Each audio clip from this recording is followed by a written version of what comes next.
Viking here, coming at you from the garage. And you might ask, why the garage? Well, because a lot of successful businesses start right here in somebody's garage. Today I want to talk to you about the brick and mortar apocalypse, the brick and mortar retail apocalypse. This is what's happening right now. You know, I know zombie apocalypse shows and all that's so popular right now out there on TV and YouTube and all that. Well, the facts are there is an apocalypse going on. I don't wish this upon any company, any store. The fact is, it's happening. There's nothing that you and I can do about it to stop it, but we can benefit from it, and we can actually help some of those that are losing their jobs to become entrepreneurs and start to do what we do, build a compensated marketplace. So I just want to read through a couple of things.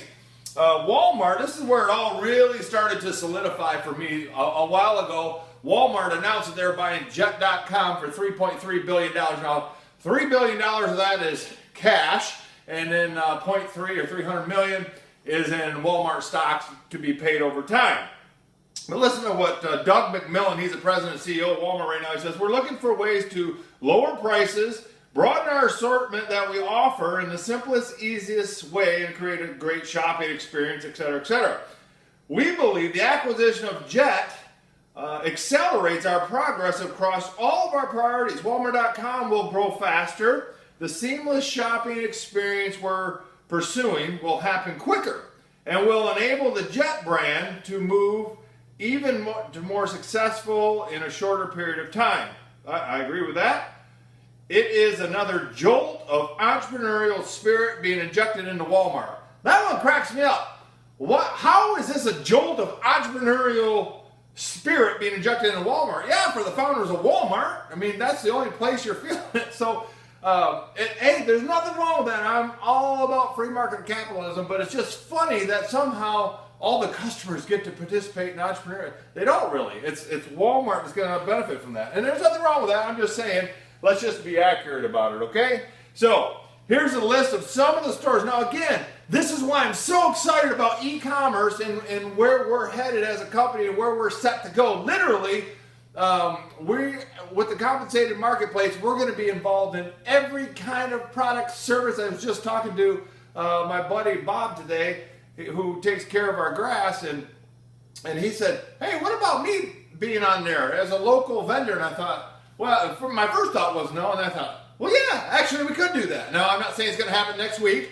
I haven't even brought this to the board yet. It's just an idea that what if, why not, wouldn't we have all these local vendors, your pool guy, your lawn care guy, your snow removal, whatever, it had to be, you know, a localized thing, but why wouldn't they? Why wouldn't we advertise for them? Why wouldn't we help them?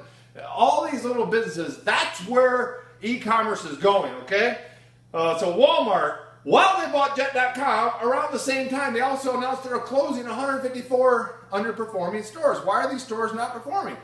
Well, people don't want to get out of their house and go get in the car and push the cart with the wobbly wheel and all that stuff. You know, we've all done that. You get something stuck under the wheel, and you just don't want to deal with that anymore. So JCPenney announced on Friday, this article a little bit old here, but a couple months old, 140 locations across the country over the next few months. Macy's plans to close 15% of its locations, okay? Look at this, 15%, which is about 100 total over the next couple years here. Sears and Kmart, in the midst of rumors of bankruptcy, they say, well, really, we're only closing 26 Sears stores and 78 Kmart stores. That's still not very good. And if you just look around, I don't know where you live, but I know here in our town, there's one Sears store, and the Kmart is barely even open, if it's even open anymore. H.H. Gregg, 88 stores. That's about 1,500 jobs just with H.H. Gregg. Sports Authority, 460 stores. They're gone. Sports Authorities, I think you already know, they're out of business. Abercrombie and Fitch, I always say that wrong, 60 stores. Crocs, you know, the little foamy shoes. I actually have some right over there. They're really comfortable shoes, but let's face it, they're ugly. They're probably about the most functional, ugliest shoe a human being can buy. And I know I'm not trying to offend people in the medical field. I know they wear them on their feet all day. They're a great, comfortable, functional shoe, but they're really not much of a fashion statement, okay? So Crocs, 160 stores they're closing. The Limited Clothing Store, pretty kind of middle to high-end clothing store, 250 stores, gone. Wet Seal, 171 stores. gone. These are all brick and mortar. This is the brick and mortar apocalypse. It's happening right before our eyes. American Apparel, 110 stores. CVS, 70 stores. And Family Christian, they're closing 240 stores. Now, some of these stores are closing the stores and they're going online and they might be okay. Some of them may not have made the change quick enough. Kodak is probably a good example that I talked about this on Facebook Live the other day.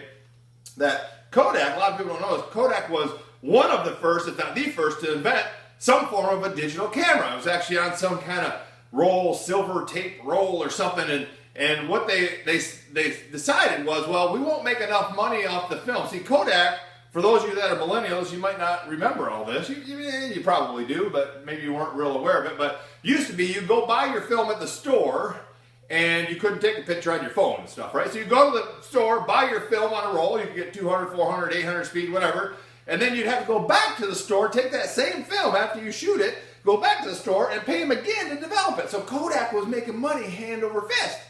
Well, they looked at this digital camera situation and said, well, we're not going to make all the money off the film, or probably maybe someday getting it developed, people will be printed at their house. They didn't want any part of that. Well, by the time they saw the ship was going that way anyways, it was too late. They were making digital cameras at a loss, and down they went. So I don't know about Family Christian bookstores. I don't know about CVS. I don't know about some of these stores. Can they change quick enough to save themselves from the brick and mortar apocalypse? I don't know what the answer is. Here's what I do know. The stores, the companies, the businesses that have really founded themselves in the e-commerce trend, that's what they're all about. That's what they want to do. Companies like ours, the compensated marketplace, those are the companies that are going to be there long term. Those are the companies that are going to take the greatest advantage of this shift in wealth. And Jack Ma, one last thing. Jack Ma, the guy who started Alibaba, which means open sesame. Alibaba is a massive company. It's actually bigger than Amazon and eBay put together. He said the money and technology is no longer there to be made. Most of that money is gone now. Now the money is made from business helping other business. So we're taking it a step farther. We're businesses helping businesses, and businesses helping people become an entrepreneur and actually start a business. And that's totally unique in our industry, and that's our competitive edge, is entrepreneurialism, helping people step by step. I don't know anything about running a business, or I've ran 3 businesses, I tanked them all. Whatever your case is, we can help you step by step with our training system, how to think, how to run your business, the coaching, the mentoring, everything that's needed to have a successful, duplicatable, personal franchise type business. We can help you do that. I hope you've enjoyed this video. Comment at the bottom, share it with your friends. We'll see you the next time. Viking, over and out.